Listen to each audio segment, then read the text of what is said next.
Welcome back, guys, to the channel. Today we're going to be talking about if weight training or weightlifting is important, or should we do it as fighters. So here I have my strength conditioning coach, John. So John is a professional when it comes to weight training, and he's also a martial artist. So he has a lot of information of why it's important for fighters to do some strength conditioning. So that's pretty much the answer right there. If you want a quick answer, it's a yes. But now, why is it yes? That's what we're gonna get into right now. So starting off, I'm a fighter, professional fighter, if you're following my journey, and I started strength conditioning for a few reasons. One of them, and what people usually think, is power. And yes, it'll give you power, but it gives you much more than that. It gives you flexibility and a lot of injury prevention that my coach John is going to talk about. So basically, you should be strength training as you're going along your martial arts journey. You should have been strength training the entire time, right? The kids that are coming up in martial arts, they're building their strength with their body and the body's capability as they're coming up in size and capability. So that is their strength training, right? If you start off as a young kid and you're smaller and you start moving your body around, you keep doing things like running and jumping and swimming and playing and doing pull-ups, you're strength training against gravity.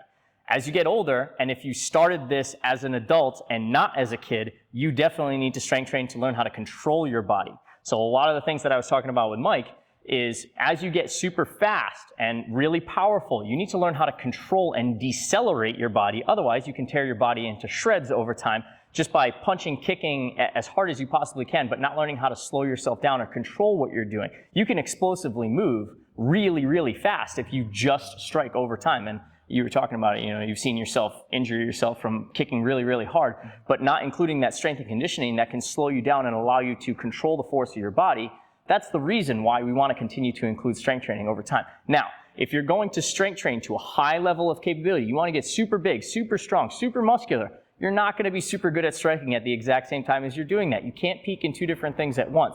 So you want to look at your strength training as building a foundation of capability, and then you can apply that foundation of capability and say drop off in your strength training just a little bit, come down to a maintenance level of strength training, a lower level that just allows you to maintain the capability that you've gained in your strength training, and then go peak in your capability for striking. Maybe you take a month off of strength training. Maybe you just do 2 days a week of strength training, or 1 day a week of strength training, or you strength train whenever you want to, but you're just keeping the muscles active over time with something other than running, striking, or non-lifting capability. You can do that, that's okay.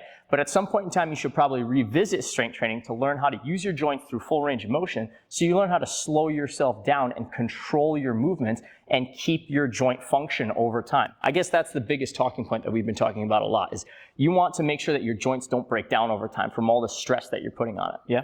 Yeah, for sure. And as a fighter, one of the things that I fall into, and I'm sure a lot of people fall into this, and a lot of it's because we lack education of it, is that we want to do everything. So kind of what Coach John was saying, that we want to be like the strongest, but then also have like peak conditioning, and also have like peak technique and all these things. And yes, to a point, we can definitely level up ourselves, but like there is no brain to it as far as like, if you just do just strength conditioning, where you're going to be a lot better than the person that does everything, right? But now as a fighter, of course, we have to do a lot of these things. So I'm going to be showing you the how, which is, something I learned from John and doing my research and stuff like that, of how to strength train, which is extremely important for people like athletes, right? And the how comes with timing. So when people try to do everything, for instance, I fall into that category sometimes too. It's like, all right, let me do some sparring, let me do some bag work, and now I'm gonna go lift, and I wanna get stronger and all that stuff.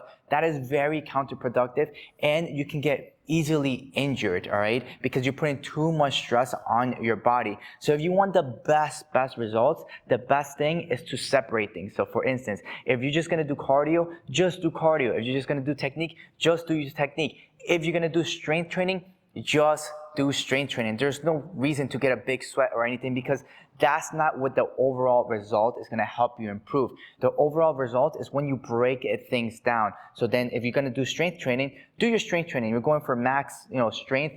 Take your breaks, could be 2-3 minute breaks. Sometimes you might not even be sweating. Like during the strength training, I don't get huge sweats or anything, but I see improvements. And most importantly, you do not get injured, as you know, right? I always tell a lot of my teammates this, is that they might know a technique and can throw it very effectively, but they have a big injury because they didn't do the quality strength training that they need from throwing that kick like thousands and thousands of times. So over time, now that part is weak. It's weak, the ligaments get weak, and then they want to throw the kick, but they can't throw it with power, they throw it wrong, and they're like, oh man, I suck, I lost it. You didn't lose it. What you lost was the capability of your body having that strength and that part of your body to be able to throw your leg with precision and with effectiveness that doesn't hurt your body, right? So that's why strength training is extremely important for fighters. It's not just about the power. Personally, for me, that's actually kind of like a byproduct that comes with strength training. The power comes from your structure, it comes from your body being together, from your joints being together, and then hitting your target all together. As many of you know, right? We don't just punch with the arm, we punch with the body. We use the energy from the ground, we use everything. But if you have a weak joint or a weak ligament, and the muscles are not there, right? Even like your knees, right? If you have muscles that are covering your knees, that are like stabilizing your knee, then when you kick, the knee's probably not gonna turn as easily because you have those muscles there protecting you. But if you don't develop those, well, you might twist your knee and then get some injury. Right. Any other thoughts? Yeah, I mean, the only thing that I could really use is a good analogy for, maybe saying like it's like changing the oil of your car. Strength training is the equivalent of changing the oil. It's very, very important. It's not going to make you race faster, but if you don't change the oil, you're not going to have an engine. So you need to do these basic fundamental things in order to keep up with your sports capability over time. So it's just fundamental stuff. Again, if anybody has any thoughts that go against that, I would love to hear it, but there's not an athlete that I know of that doesn't include strength training at some point in time in what they do and competes at a high level. So.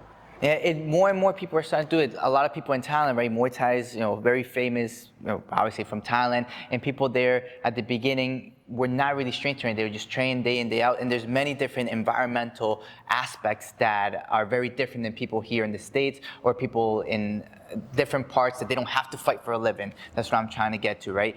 But even then, they started doing strength conditioning now, and their levels have peaked even further. So you have the Thais here that have always been old school, going now into strength conditioning because they started to see how they get less injured, and they start to see how now they're able to perform at even higher levels, which is pretty damn scary. But just like John was saying, there's no athlete out there in any sport that does not do strength conditioning. And myself and all the athletes that I know personally as well that did not strength conditioning, including myself, and now that I'm starting to do it, we start to see the benefits. And a lot of it goes beyond power. It goes to your flexibility, goes to your injury prevention, and just having a more stable body. All right, guys? So make sure to subscribe to the channel.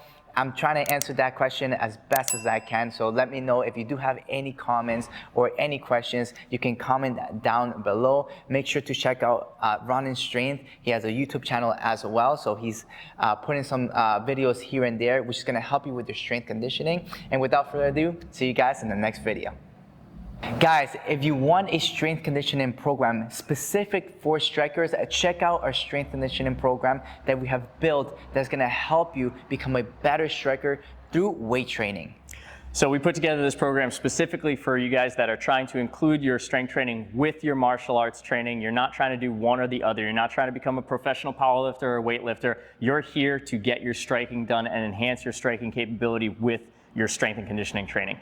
This program is fit for you guys that are trying to do that. It is very condensed. It's very much to the point. You're not going to be in the gym for 3 hours at a time. You're just there to get the bare basics done and get out. All right?